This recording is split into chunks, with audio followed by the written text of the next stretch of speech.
Good morning, everyone. Greetings in the mighty name of Jesus. The Word of God says that His mercies are new every morning. Great is His faithfulness.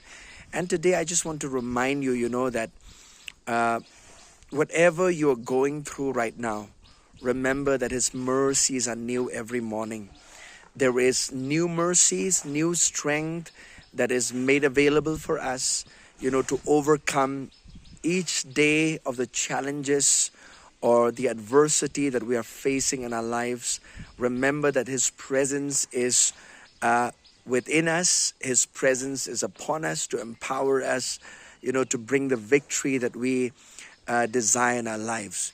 I want to share with you quickly about the presence of God. There are two aspects of the presence of God. One is the omnipresence of God, that God is present everywhere. And secondly, the manifested presence of God. And in the book of Psalms, chapter 139 and verses 7 and 8, the word of God says this: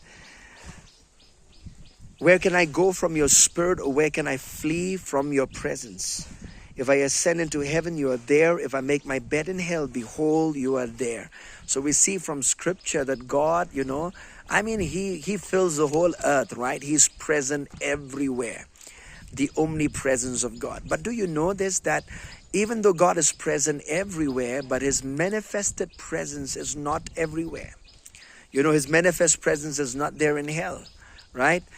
There's no joy, there's no peace in hell, But I'll tell you this, the manifested presence of God is there in the lives of those, who, especially according to God's word, when you fix your eyes on Jesus and your heart is just in tune to Him and your spirit is just crying out for Him. You may be in a bar, I'll tell you, or you may be in a club for that matter. Of course, you're not going there to drink or to have fun. What I'm saying is you're there and probably to do something. Maybe to go and win somebody to the Lord. Maybe to go and witness Christ in that place. Because you are there and because your spirit is seeking for Him, His presence will manifest in that place.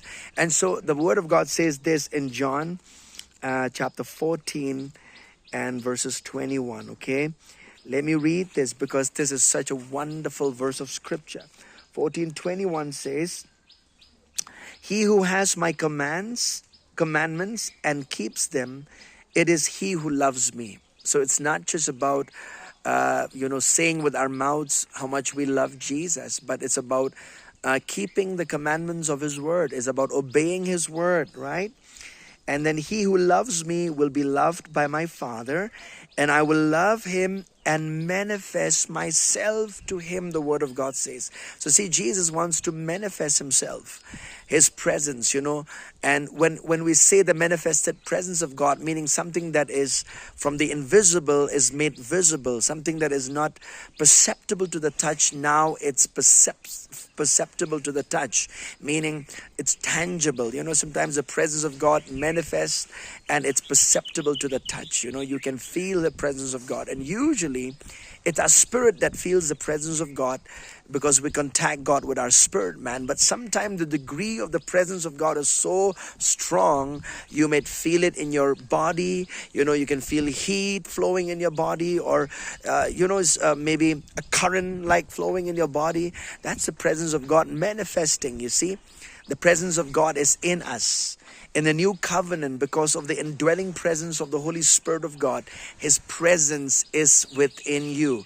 And so I wanted to encourage you this, that the presence of God that is in you can be manifested to the avenue of praising Him, worshiping Him, acknowledging Him, just, contacting with Him, connecting with Him, every moment of your life. As you go into your workplace, as you're about, your different works that you're doing throughout the day, as you just connect your heart, communing with Him, His presence is going to manifest wherever you are. You are the carrier of God's presence. Remember that.